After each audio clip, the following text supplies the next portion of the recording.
घरे थिबा सामग्री को लेकिन आज आम बनैबा अति सहज उपाय बजार परी नड़िया लड्डू जहाँ बजार ठारू अधिक स्वादिष्ट रहिबो। आपन को गोटे थर बनैले मास मास पर्यंत स्टोर कर रखि पारिबे। आगु को आसुछि राखी पूर्णिमा रे मध्य बनई पारिबे। जेकोसी पर्वपर्वाणी आसिले मध्य बनैकी रेडी करि पारिबे। नमस्कार, प्रतिदिन रोषेई को आपण मानकु अनेक अनेक स्वागत। आपण मानकु गोटे छोट अनुरोध रहिला, वीडियो को मूल लास्ट जाए देखंतु। नड़िया लड्डू बनैया पई प्रथमे मते गोटे फ्रेश नड़िया नहींची। आपण चाहिए आ जगह जो नड़िया बुरदा मिले ना ताकू मध्य नहीं पारिबे। एबे आमे कौन करबा ना नड़िया को कोरी नबा। गोटे कथा खाली ध्यान देबे, जो नड़ियार ब्राउन कलर पार्ट थाए ना से पार्ट को जमा भी यूज करें, केवल व्हाइट पार्ट एठी यूज करेंगे। ब्राउन कलर पार्ट जदि रही एक तो नड़िया लड्डूर कलर चेंज हो सहित पार्टी को खाइला बेले लागिबो, जमा भी टेस्ट आसबनी। आपन जदि चाहिए नड़िया खोलपा को अलग करे तार ब्राउन कलर पार्ट को गोटे पोटाल पिलर सहित काटिकी छोट छोट पीस रे ग्राइंड करें।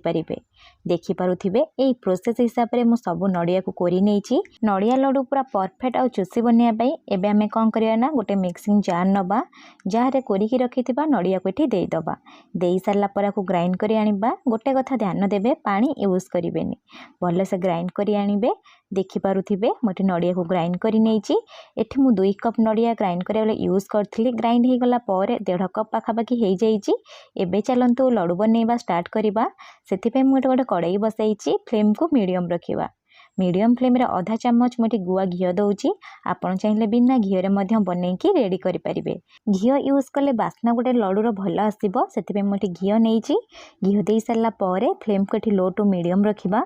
लो टू मीडियम फ्लेम रे पाखापाखी 4 ରୁ 5 मिनिट एठी हमें कौन करे ना नड़िया को भाजी नबा।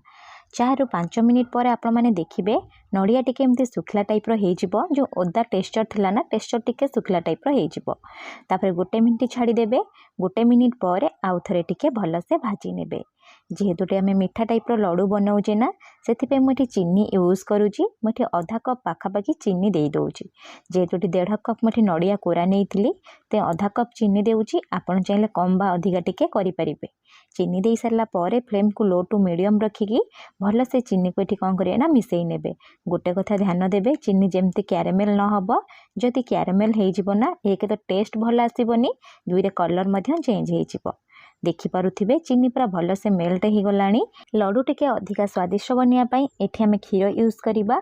मु एठी पाखापाखी आधा कप रु 2 चामच क्षीर अधिका नहींची। आपण चाहिए क्षीर जगह पानी नहीं पारिबे, किंतु क्षीर देले टेस्ट भल आसीबो।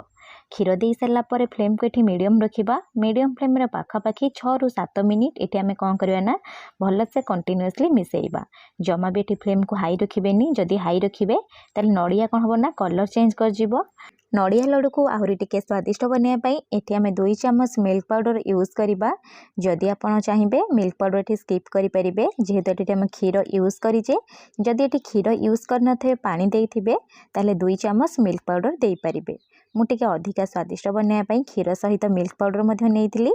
एबे हमें कौन करिया ना कंटिन्यूअसली प्रेस करिकी 6 ରୁ 7 मिनिट एई परी मिल्क पाउडर को नड़िया सहित मिसई नबा। देखि पारुथिबे नड़िया लड्डूर टेक्सचर केते सुखला टाइप रो हेई गलानी। एबे 1 मिनिट छाड़ी देबे। 1 मिनिट पर आपण एठी कौन करिए ना अल्प टिके नड़िया नेबे। हाथ रे जेमती लड्डू बने प्रेस करके सेही पर एठी प्रेस करके गोल टाइप रो बनै नेबे। जेतळे एमती गोल टाइप रो बांधी हे जिवो ना आपण जानिबे लड्डू पई पूरा परफेक्ट अछि। एबे हमें कौन करिया ना फ्लेम को ऑफ करी नबा और ठंडा हा पई जस्ट टिके बाहर छाड़ी दबा। एठी जो ठंडा करिवे ना बेसी ठंडा करिवेनी, नख उषुम थिबो लड्डू बनैबे। और ये लड्डू बनैया बहुत सहज, कम समय रे बहुत सारा लड्डू आपण एका समय रे बनैकी रेडी करि परिबे। मु एठी मीडियम साइज रो लड्डू बनाउची, सेथिबे मु एठी कोन करिब ना अल्प अल्प नेबी। हाथ रे एमती प्रेस करिकी गोल टाइप रो बनै नेबी। ऊपर टिके सुंदर देखा जिया पई मु एठी कोन करछि ना सुखिला नड़िया रे टिके कोट करि नउची। आपण पाखरे जदि थिबो करि परिबे, नहले स्किप करि परिबे। एई प्रोसेस हिसाब रे आमे एठी कोन करबा ना सब नड़िया लड्डू को बनै नबा। आपण मानको ए नड़िया लड्डू केमिति लागिला निश्चय कमेंट सेक्शन रे शेयर करिवे। गोटे थर घरे बनांतु, बहुत स्वादिष्ट लगी था खाइबा पई। आपण गोटे थर बनइले मास मास पर्यंत फ्रिज रे स्टोर कर रखि परिबे। जदि वीडियोटी आपण मानकु पसंद आसीथिबो प्लीज वीडियो को गोटे लाइक करने सहित चैनल जदि नुआ अच्छा किंबा चैनल को सब्सक्राइब करना प्लीज चैनल को गोटे सब्सक्राइब करने पाखरे थिबा बेल आइकन को प्रेस करने आ हाइप करने जमा भी भूलिबेनी। पुणी देखा हब नेक्स्ट वीडियो रे। से पर्यंत रहिली धन्यवाद।